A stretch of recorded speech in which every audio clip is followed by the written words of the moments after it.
Ada batas di dalam hadirat Tuhan ya. Tuhan hadir di mana-mana pada saat ini. Baik, mari kita langsung saja buka kebenaran firman Tuhan yang terdapat di dalam Injil Yohanes.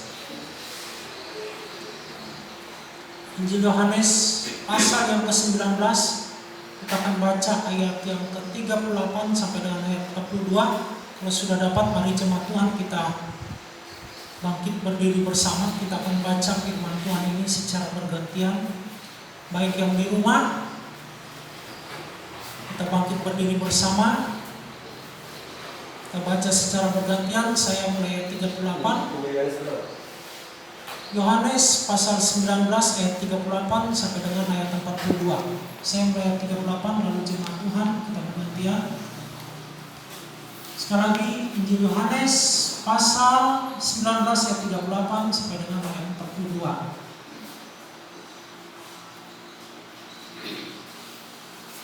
Judulnya Yesus dikuburkan. Sesudah itu Yusuf dari Arimatea, yang murid Yesus, tetapi sembunyi-sembunyi karena takut kepada orang-orang Yahudi, meminta kepada Pilatus supaya ia diperbolehkan menurunkan mayat Yesus. Dan Pilatus meluluskan permintaannya itu.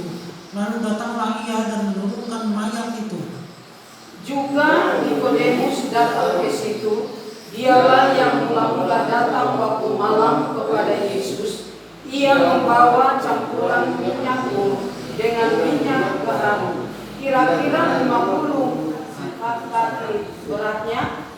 Mereka mengambil mayat Yesus, mengapaninya dengan kain lenan, dan membubuhinya dengan rempah-rempah menurut adat orang Yahudi bila menguburkan mayat.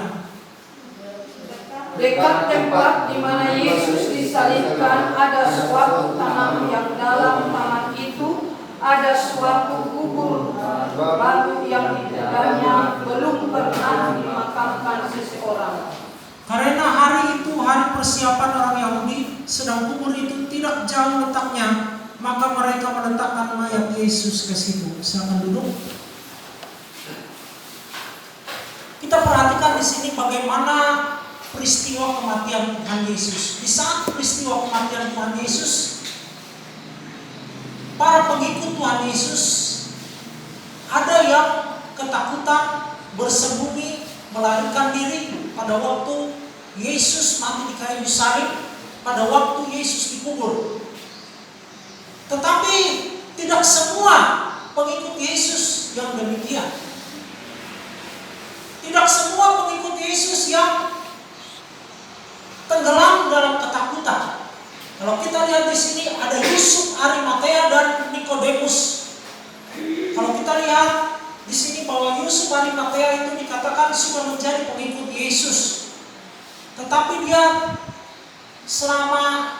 sebelumnya dia nggak seperti 12 murid yang begitu menggebu-gebu mengikuti Tuhan Yesus. Begitu juga Nikodemus. Awalnya dia menemui Tuhan Yesus secara sembunyi-sembunyi karena takut ketahuan kalau dia menemui Tuhan Yesus. Tetapi justru di saat peristiwa yang penting, di saat guru mereka, pemimpin mereka, Tuhan Yesus ditangkap, disalib, dan mati. Di situ Yusuf Arimatea dan Nikodemus justru tampil. Ya.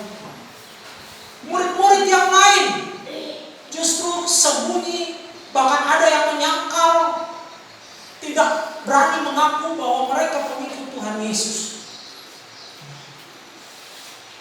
Di saat ini, di saat corona yang mewabah, terjadi lockdown. Disinilah terlihat kekristenan kita di dalam mengiring Tuhan Yesus. Apakah di saat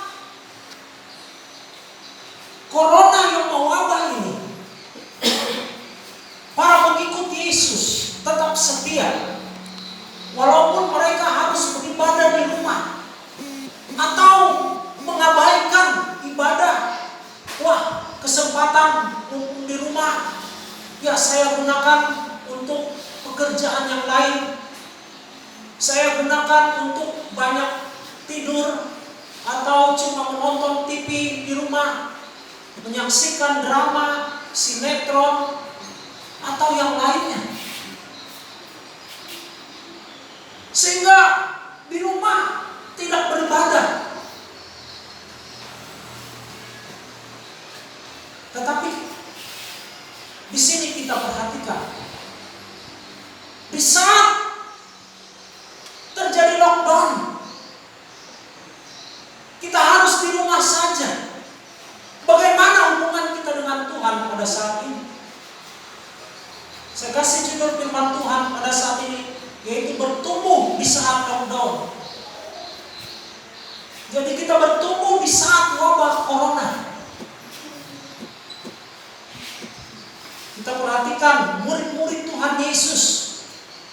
Sebagian besar daripada mereka, ketika Yesus ditangkap, mereka langsung melarikan diri. Bahkan mereka tidak berani menyatakan diri mereka adalah pengikut Yesus. Petrus sampai bersumpah bahwa dia tidak pengikut Yesus. Karena apa? Karena takut. Jadi murid-murid pada waktu Yesus ditangkap dan Yesus mati, mereka bersembunyi pertama karena mereka takut kepada orang-orang Yahudi. Ya, coba terus, kenapa mereka? Pertama mereka takut kepada orang-orang Yahudi. Ya. Dan ini terbukti. Pengikut Yesus melarikan diri. Ada yang menyangkal Tuhan Yesus. Yang kedua, mereka kehilangan pengharapan. Kenapa mereka kehilangan pengharapan? Karena selama Yesus belum ditangkap dan mati di salib, mereka merasa aman. Segala kebutuhan mereka tercukupi karena Yesus sering melakukan mukjizat. Dari 5 roti 2 ikan bisa mengasih makan, bahkan 5.000 orang lebih dikasih makan. Mereka merasa terlindungi. Kalau mereka sakit, Tuhan Yesus sembuhkan. Mereka butuh ikan, Tuhan Yesus buat mukjizat, selalu ada. Kebutuhan membayar pajak, Tuhan Yesus suruh memancing dan dapat uang. Tetapi pada waktu Yesus ditangkap dan disalib, di situ mereka tidak kuat. Mereka yang selama ini berjanji setia mengikut Tuhan Yesus, ternyata tidak. Saya harap jemaat Tuhan tidak demikian. Walaupun dunia ini berubah, sebab firman Tuhan berkata, segala sesuatu akan digoncangkan. Hanya satu yang tidak bisa digoncangkan, yaitu kerajaan Allah. Corona ini banyak yang menyebut bahwa ini adalah pertanda akhir zaman, pertanda kedatangan Tuhan Yesus tidak lama lagi.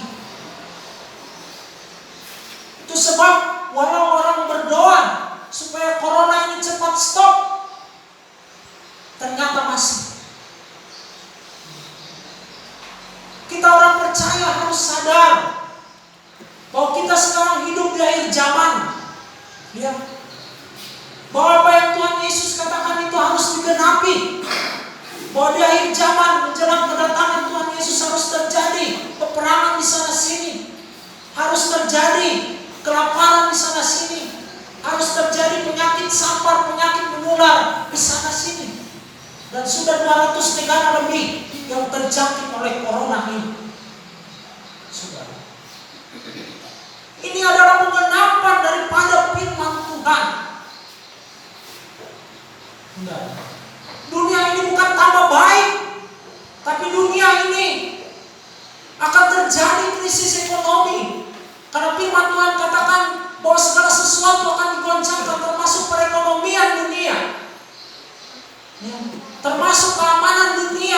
digoncangkan. Termasuk kesehatan dunia akan digoncangkan. Termasuk perpolitikan akan digoncangkan.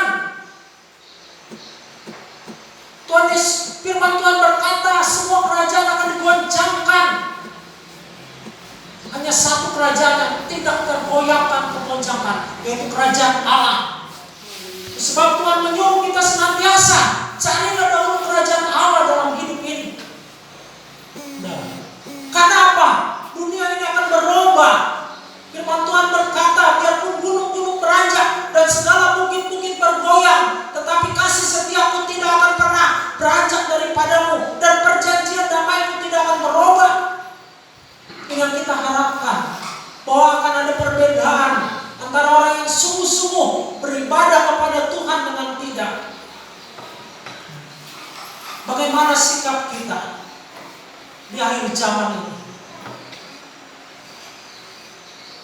Saya yakin dan percaya orang yang setia, yang sungguh-sungguh kepada Tuhan, walaupun bagaimanapun halangan untuk dia beribadah, dia selalu bisa beribadah. Walaupun di rumah, dia tetap hargai jam ibadah.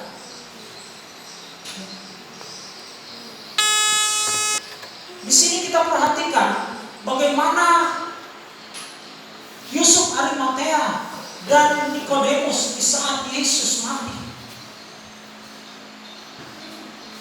Di saat murid-murid ketakutan untuk beribadah, murid-murid ketakutan menyatakan bahwa mereka mengikut Yesus. Tetapi kedua orang ini justru berani menyatakan bahwa mereka mengikut Yesus. Mereka tidak kalah dengan keadaan.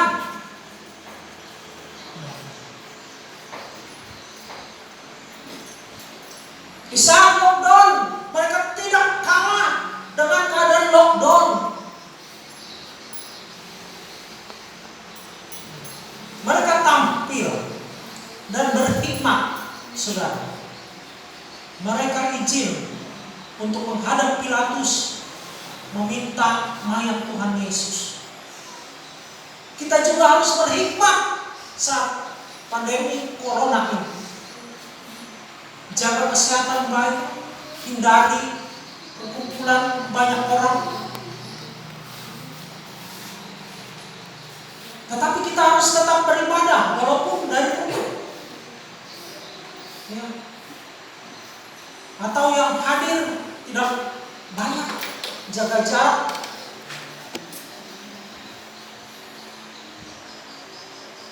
Kedua orang ini, Nikodemus dan Yusuf Arimatea, menjadi pelajaran bagi kita bahwa di saat susah, di saat penyakit menular terjadi di mana-mana, Yusuf Arimatea dan Nikodemus memberi pelajaran bagi kita. Di saat susah itu kita harus apa? Pertama, tidak khawatir di saat sukar. Tidak khawatir di saat sukar atau lockdown. Kalau kita lihat di Injil Yohanes pasal 19 ayat 38 sampai dengan ayat 39, saya bacakan. Sesudah itu Yusuf dari Arimatea, ia murid Yesus, tetapi sembunyi-sembunyi karena takut kepada orang-orang Yahudi, meminta kepada Pilatus supaya ia diperbolehkan menurunkan mayat Yesus. Dan Pilatus meluluskan permintaannya itu. Lalu datanglah ia dan menurunkan mayat itu. Juga Nikodemus datang ke situ. Dialah yang mula-mula datang waktu malam kepada Yesus. Ia membawa campuran minyak mur dengan minyak gaharu, kira-kira 50 kati beratnya. Kalau kita lihat penguburan Tuhan Yesus, itu mirip dengan saat ini. Penguburan orang yang mati, walaupun dia tidak kena corona, tetapi penguburannya sepi. Karena apa? Karena lockdown, karena peraturan. Tuhan Yesus juga yang menguburkannya sedikit waktu itu. Tetapi kita lihat, walaupun sedikit yang menguburkan Tuhan Yesus,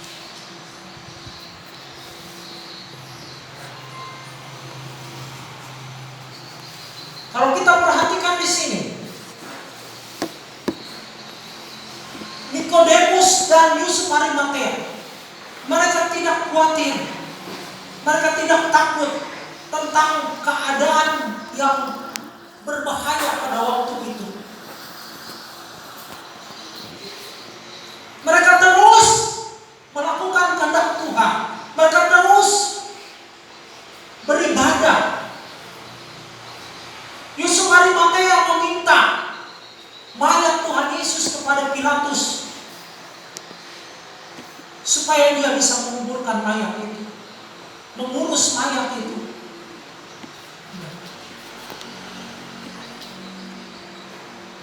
Dan Yusuf Arimatea benar-benar mengurus mayat itu. Dia tidak takut menyatakan dirinya pengikut Yesus. Di saat yang lain takut, Yusuf Arimatea dan Nikodemus justru tampil. Justru tampil mengurus mayat Tuhan Yesus. Tidak ada yang mau mengurus mayat Tuhan Yesus karena ketakutan waktu itu. Tapi Nikodemus dan Yusuf Arimatea justru tampil.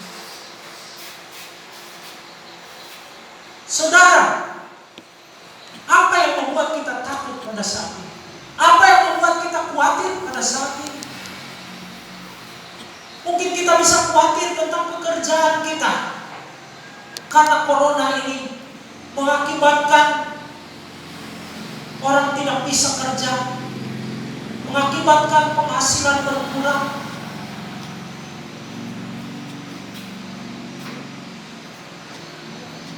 Tetapi sebagai orang percaya, mari kita tetap jaga hubungan kita dengan Tuhan. Tetap cari kerajaan Allah. Supaya apa?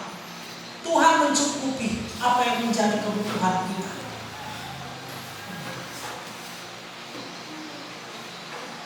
Yang kedua, yang menjadi pelajaran bagi kita dari Yusuf Arimatea dan dari Nikodemus, yaitu tetap menabur atau melakukan firman Tuhan. Banyak orang di masa sulit justru dia tenggelam dengan keadaan. Dia tidak kreatif, dia takut dengan keadaan, sehingga membuat dia tidak bisa bekerja, tidak bisa bergerak. Saya mendengar kesaksian seorang anak Tuhan, di mana dia begitu sedih karena dia kehidupannya hanya berasal daripada pekerjaannya, yaitu sebagai tukang jahit. Dia mempunyai beberapa karyawan, dan akibat corona ini dia harus meliburkan karyawannya. Dia harus menutup usahanya. Tetapi karena dia dekat dengan Tuhan, Tuhan sudah kasih tahu, kamu harus buat APD, yaitu pakaian yang digunakan petugas kesehatan dalam menanggulangi corona. Dia bingung apa itu APD. Dan setelah corona, dia baru tahu itu APD. Dan dia bingung siapa yang akan memodalinya. Dan ternyata ada yang memodali. Dan dia mulai bangkit usahanya. Dia buat pakaian APD. Dan begitu banyak pesanan dari seluruh Indonesia kepada dia. Sehingga dia bisa menghidupkan karyawan-karyawannya dan membantu para penjahit lain juga. Saudara, dia bisa menjadi berkat. Saudara, di saat seperti ini, tidak ada yang mustahil bagi Tuhan untuk menolong kita, memberkati kita. Karena ada janji Tuhan bagi kita orang percaya. Saudara, di saat penderitaan ada janji Tuhan. Kalau kita lihat Yusuf Arimatea, Dia justru melakukan kehendak Allah, melakukan firman Tuhan, tetap menabur, melakukan kebaikan. Di saat orang-orang tidak bisa menabur, tidak bisa melakukan kehendak Tuhan, di situ dia melakukan kehendak Tuhan. Dia mengurus mayat Tuhan Yesus, minta izin kepada Pilatus. Lalu dia memberikan kuburnya yang terbaik. Kalau kita lihat kubur yang dibuat Yusuf Arimatea itu terutama untuk dia. Dikatakan Yusuf Arimatea dia adalah seorang pejabat, anggota majelis besar dikatakan. Lalu Yusuf Arimatea dikatakan adalah seorang kaya. Saudara, orang-orang kaya banyak yang menyiapkan kuburannya sudah sebelum mati. Dan kuburnya biasa sudah dibuat dulu di tempat yang bagus. Saudara, di kota besar daerah Jakarta banyak orang sudah memesan seperti daerah kuburan mewah, yaitu seperti San Diego Hill. Saudara, di San Diego Hill itu begitu mahal orang kalau mau dikubur di situ. Hanya orang-orang kaya yang bisa dikubur di situ. Yusuf Arimatea sudah buat kuburnya yang begitu bagus, saudara, dengan biaya yang mahal. Tapi karena dia tahu siapa itu Tuhan Yesus, dia tidak menganggap Tuhan Yesus itu manusia biasa. Walaupun Yesus matinya seperti matinya seorang budak, matinya seperti mati seorang penjahat. Bagi banyak orang dia harus mati di salib. Tetapi bagi Yusuf Arimatea tidak. Dia tahu